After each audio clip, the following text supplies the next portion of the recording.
This time on Burnouts and Rotor Blades, we're going to talk about a video that's been 3 years in the making. But before I can tell you how we got here, let's go back in time. Sometimes you might show up in the old station wagon. For as long as I can remember, my dad has wanted a 1950s Chevy Apache pickup truck. The only problem is, he didn't. Apache was the designation that Chevy gave all medium-duty trucks from 1958 on. They came standard with a big back window and 4 headlights. All things that my dad specifically did not want in a pickup truck. Hi. Hi. How are you? Good. We're just pulling up to the strip club. What he did want was a Tri-5 Chevy pickup truck with single headlights and a small back window and a step-side bed. So we got him exactly what he asked for. What in the hell? At least close to what he asked for. That's for you, Grandpa. But the important thing is, he's happy with it. Come on in over here. Yes, ma'am. Welcome to the Burnouts and Rotor Blades YouTube channel. Let's go do something awesome. Over the next 3 years, whenever Sasquatch here would show up, we would fix little things that the truck needed. What we did to this point was pull off the leaking quadrupute carburetor and throw on a Craigslist find that doesn't have all the pieces and parts, and hopefully it starts.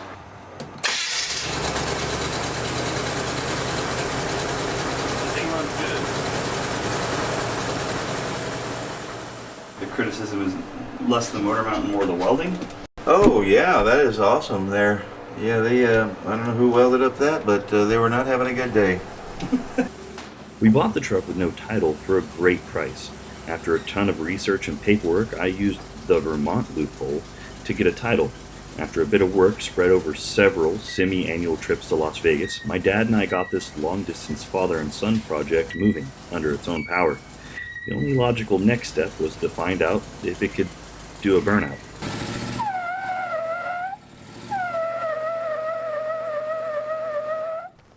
As is often the case, life happens. We moved back to Texas after I left the military, which was great because I could be closer to family, and my dad and I could work on the truck together. So we loaded this truck up. I got the carburetor ready in a video I built up here. By the way, if there is a video on the Vermont loophole, I'll put it up there if you guys ask about it enough. If it's not up there, you haven't asked. We pulled the bed off of it and sold the bed before it came to Texas, but honestly, we haven't done anything with it. And the reason we haven't done anything with it is because, well, in all that time that I spent trying to get it legal, Dad wanted something that ran. So he bought this, a 1955 Chevy 3100. And it's in pretty dang good condition. So the engine's a 283 small block Chevy. It's mounted properly, unlike the other one. It does leak out of the fuel pump, so that'll need to be addressed. It's generally kind of crusty looking.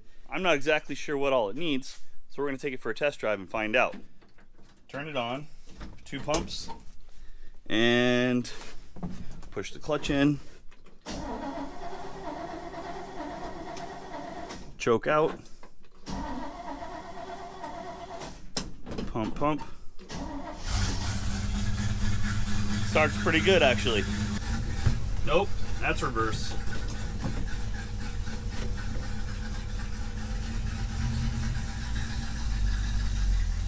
I think that's second.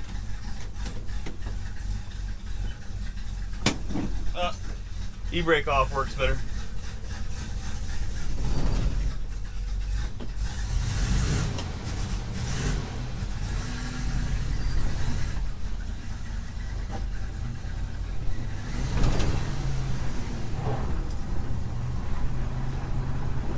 It actually drives pretty well. I can see right now that this wheel and tire setup's not gonna work. It smells terrible. Very rich. Very rich.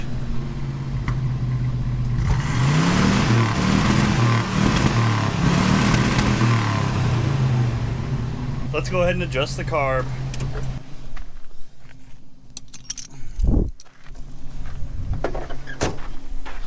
We'll get to that pretty soon. That is so dangerous.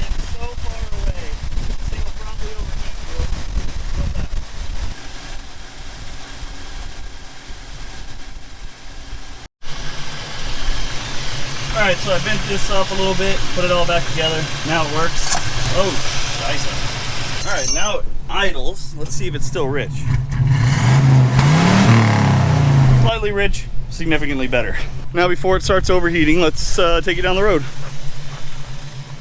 So this is another problem right here.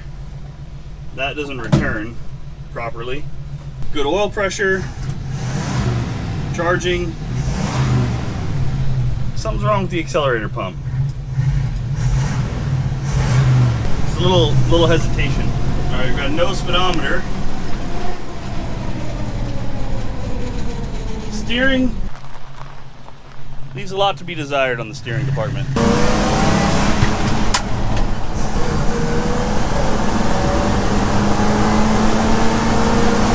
Brake test. So it's just that one rear one that locks up because it just all down the road. Let's just try a gentle slowdown. Oh, that's terrifyingly bad. I'm actually got quite a bit of force on it. And it stays down. Try reverse.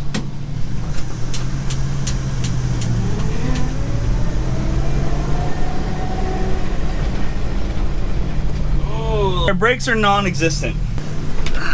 Oh, that's manual steering right there. Gonna get it rolling. Come on now, let's go. Yeah. That's a two-hand requirement. Oop, reverse. Truth be told, this is my first time ever driving a 3 on the tree. Feel free to make fun. That's what the comments are for. That carburetor's got to go. This is the same engine that's in that Vega, and that Vega will drift and show power like crazy. This engine sounds good, but man, it is gutless. That's all carburetor, baby. All carburetor. Well, some of you guys are like me. You want to know the important questions, like, will it do a burnout? Let's find out.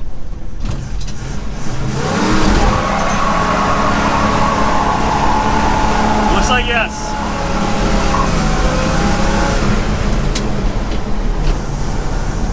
Yeah, it will do a burnout. Alright, so cooling sucks, brakes are terrible, steering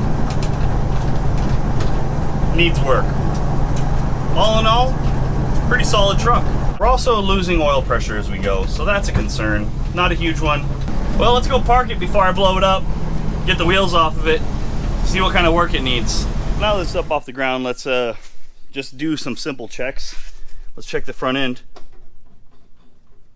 That one doesn't move too bad. All right, that's not good. Let's get the wheels off, check brakes out. We have some good news and some bad news. The good news is the rear brakes, that one's completely locked up. This one, the one where the brakes work, slides nice and smooth and free. A little bit of slop in the rear end. Not surprised. Both of these, where the brakes don't work, are absolutely smoking hot and do not turn like they're supposed to. So they're definitely dragging, but somehow they're still not working properly. I appreciate you guys riding along to check out this truck. That's a really big deal for my dad. We're gonna do a lot of work to this truck, and I hope you guys will join me whenever we do that. See you next time.